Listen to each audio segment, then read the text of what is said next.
Hello everyone and welcome back to my channel. तो स्वागत करता हूं आपका फिर से एक नए वीडियो में।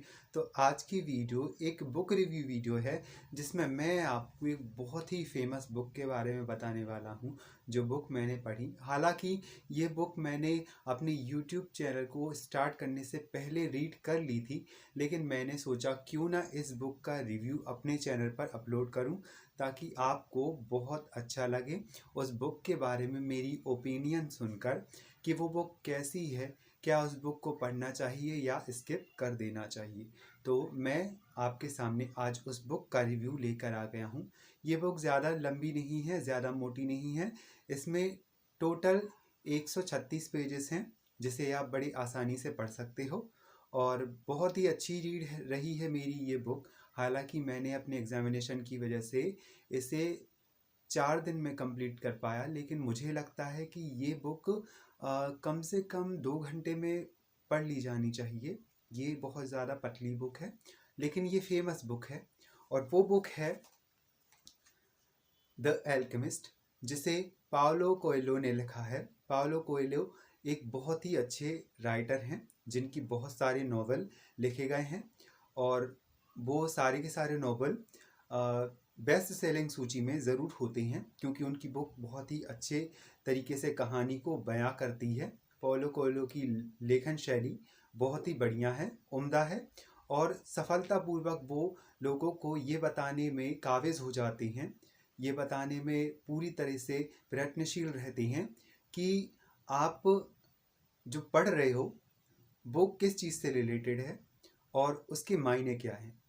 तो ये सारी मीनिंग्स बताने में पाओलो कोएल्हो का बहुत ही अच्छा रोल रहा है। वो अपनी बुक में बहुत ही अच्छे तरीके से ये सारी बातों को बताते हैं और ये है द एल्केमिस्ट, एक ऐसे लड़के की कहानी जो अपनी अंतरात्मा की आवाज़ सुनकर, अपने शगनों को देखकर, अपनी महत्वपूर्ण जीवन शैली को एक नवीनतम रूप में ढालकर अपने खजाने को प्राप्त करने के लिए आगे चलता है और उसे वो खजाना मिल जाता है। साथ ही ये बुक एक स्पिरिचुअल टाइप की बुक भी है जो आपको आध्यात्म के बारे में थोड़ा बहुत सिखाएगी। मेरी थोड़ी सी डिसअपॉइंटमेंट इस बुक को लेकर ये रही है कि इस बुक को और ज़्यादा पाओलो कोएल्हो अच्छे तरीके से लिख सकते थे, इस बुक को थोड़ा और बड़ा कर सकते थे।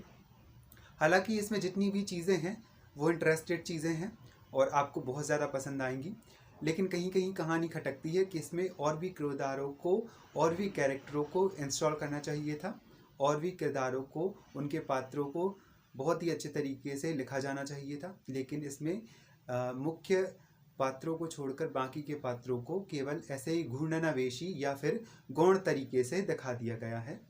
तो ये मेरी डिसअपॉइंटमेंट है और कहानी का जो आधार है वो बहुत ही अच्छा है, खजाने की खोज करना और उस खजाने की खोज करते करते अपने अंदर के खजाने को प्राप्त कर लेना, अपने आध्यात्म को प्राप्त कर लेना, ईश्वर की अनुभूति कर लेना और अपने आप को एक ऐसे संसार से इंट्रोड्यूस कराना जिसके बाद आप सब कुछ प्राप्त कर सकते हो, ऐसा ये बुक बताती है। और ये बुक एक नोवेला होने के साथ साथ एक छोटा सा नॉवल ही मान लीजिए इस बुक को, उसके साथ साथ एक सेल्फ हेल्प बुक की कैटेगरी में भी आती है और ये बुक आपको बहुत ही स्वयं सहायता करना सिखाएगी। आप अपनी सहायता कैसे कर सकते हो, कुछ बातें ऐसी महत्वपूर्ण इस बुक में बताई गई हैं कि आप जब इस बुक को पढ़ रहे होते हो तो आपको ये बुक अंदर से झकझोर देती है कि आप अपने जीवन के उद्देश्य को लेकर कितने सजग हैं, कितने आपका रुझान है अपने उद्देश्य को लेकर, अपने लक्ष्यों को लेकर। तो ये सारी बातें ये बुक आपको बताती है और साथ ही इसकी कहानी में बहुत ही रोचक ढंग से बदलाव होते हैं और ये बुक आपको ज़रा भी बोर नहीं करती। इस बुक के पढ़ने के बाद आपको ऐसा लगेगा कि शायद आपने कुछ ऐसा पढ़ लिया है जो आपकी ज़िंदगी में सहायता करेगा आगे बढ़ने के लिए, आपके लक्ष्यों को प्राप्त करने के लिए। ये सारी बातें इस बुक में समाहित हैं कि एक कैसे एक इंसान अपने अंदर की आध्यात्मिकता को जगाकर, अपने अंदर के आध्यात्म को उच्च स्तरीय पर ले जाकर अपने अंदर छुपे हुए खजाने को पहचान लेता है। हालांकि बाद में उसे सांसारिक धन भी मिल जाता है, लेकिन जो उसकी अंदर की प्रोग्रेस है, जो अंदर का डेवलपमेंट है, वो बहुत ही काम आता है। ये कहानी बहुत ही अच्छी है, उम्दा है। और जब आप इस कहानी को पढ़ोगे तो आपको बहुत ही ज़्यादा इंस्पिरेशन मिलेगा, बहुत ही ज़्यादा आपको अच्छा लगेगा कि आपने ये बुक पढ़ी। मैं ये नहीं कह रहा हूँ कि आप ये बुक ख़रीदो ही। मैं आपसे ये कहना चाहता हूँ, आपके पास अगर ऑडियो बुक है इस बुक की, ई बुक है आपके पास, या फिर हार्ड कॉपी है, तो आप इसे एक बार ज़रूर ट्राई कीजिए, क्योंकि ये बुक आपको एक आत्मसंतुष्टि प्रदान करेगी कि हाँ, आपने एक ऐसी बुक पढ़ी, एक ऐसी बुक रीड की जिसमें आपके जीवन से संबंधित बहुत सारी चीज़ों का उल्लेख किया गया है। आपको इम्प्रूव करने के लिए, आपके अंदर की शक्ति को इम्प्रूव करने के लिए, आपकी आध्यात्मिकता को जगाने के लिए, या आप में सेल्फ कॉन्फिडेंस लाने के लिए ये बुक बहुत ही अच्छा काम करती है। और मैं चाहूँगा कि आप इस बुक को ज़रूर पढ़ें। हालांकि ये क्लासिक टाइप की बुक हो चुकी है, इसे समथिंग 25 साल हो चुके हैं, और मुझे लगता है ज़्यादातर लोगों ने इस बुक को रीड कर लिया होगा।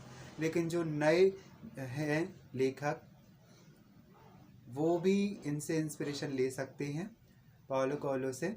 और जो नए रीडर हैं उनको ये बुक पढ़नी चाहिए। मैं सजेस्ट करता हूँ, मैं रिकमेंडेड करता हूँ इस बुक को, ताकि आप ये बहुत ही इजी टू रीड बुक है, और जब आप इस बुक को पढ़ रहे होते तो आपको थोड़ी सी भी परेशानी नहीं होगी। इंग्लिश का संस्करण मैंने नहीं पढ़ा हुआ है, जो इंग्लिश में है इसका द अल्केमिस्ट का, मैंने हिंदी ही पढ़ा हुआ है, क्योंकि मैंने हिंदी ही खरीदी थी। मुझे ज़्यादातर हिंदी में बुक पढ़ना पसंद आता है। बाय चांस अगर कोई बुक हिंदी में नहीं रहती है, उसका संस्करण हिंदी में उपलब्ध नहीं रहता है, तो मैं इंग्लिश में पढ़ता हूँ उसका। बाकी मैं हिंदी बुक को ही सजेस्ट करता हूँ और उन्हें ही पढ़ता हूँ, क्योंकि मुझे हिंदी बुक से पढ़ना बहुत ज़्यादा पसंद है, क्योंकि मेरी हिंदी बहुत अच्छी है। ऐसा नहीं है कि मेरी इंग्लिश अच्छी नहीं है, मेरी इंग्लिश भी बहुत अच्छी है। एक सेल्फ कॉन्फिडेंट तौर पर मैं आपसे कहूँ तो मेरी इंग्लिश बहुत ही अच्छी है। मैं किसी भी बात को समझ जाता हूँ, किसी भी चीज़ को बड़ी अच्छी तरीके से ग्रहण कर लेता हूँ, और बहुत ही अच्छे तरीके से उस चीज़ को दोहरा सकता हूँ। लेकिन मेरी पहचान, मेरी भाषा हिंदी है, और मुझे हिंदी में पढ़ना पसंद है, क्योंकि हमारी मातृभाषा ही हिंदी है। अंग्रेज़ी अदर लैंग्वेज है, उसे केवल सीखा जा सकता है और उसका उपयोग किया जा सकता है। वो विश्व स्तरीय है, इसीलिए उसका उपयोग करना भी ज़रूरी है, उसे सीखना भी ज़रूरी है।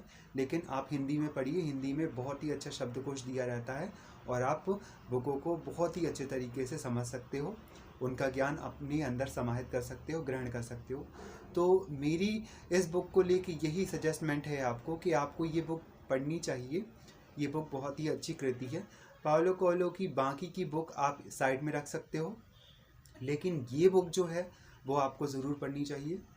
बाकी की बुक जो हैं मैंने उनको पढ़ रखा है, तो उनमें ज़्यादा मुझे इतना इंटरेस्ट नहीं आता जितनी इस बुक को लेकर आता है, क्योंकि इसमें एक सीधी सिंपल कहानी दी हुई है, और उस कहानी में जो पात्र है वो आगे अपनी ज़िंदगी में कैसे बढ़ता है, कैसे अपने आप को बिल्कुल बदल कर रख देता है। तो ये बात बहुत ही अच्छी लगती है आपको इस बुक में, कि कहानी को बहुत ही सरलीय तरीके से आपके सामने पेश किया जाता है, और जब आप कहानी के अंत तक पहुंचते हो तो आपको ये तो लगता ही है कि आपने ये बुक रीड कर ली, लेकिन आपको ये भी लगता है कि आपने अपने जीवन में बहुत कुछ पाने का एक अचीवमेंट प्राप्त कर लिया है।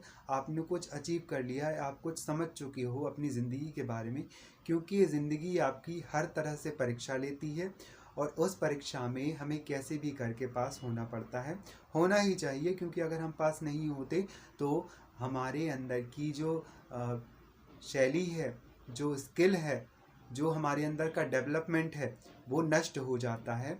इसी तरह से इसमें एक बहुत ही अच्छी कहानी भी दी गई है। समथिंग 3-4 कहानियाँ ऐसी हैं, उनमें से मुझे एक कहानी बहुत ज़्यादा पसंद आई, और मैं जल्द ही इस बुक की समरी आपके सामने लेकर आऊँगा, क्योंकि मुझे लगता है कि इस बुक की समरी आपके सामने लेकर आना ज़रूरी है, क्योंकि ये बुक है ही इतनी ख़ास कि मुझे इस बुक की समरी आपको बतानी पड़ेगी। इस बुक की कहानी मैं अगली वीडियो में आपके सामने लेकर आऊँगा, और आप ज़रूर सुनिएगा इस बुक की समरी कि इस बुक में लिखा क्या है, इस बुक की कहानी क्या है।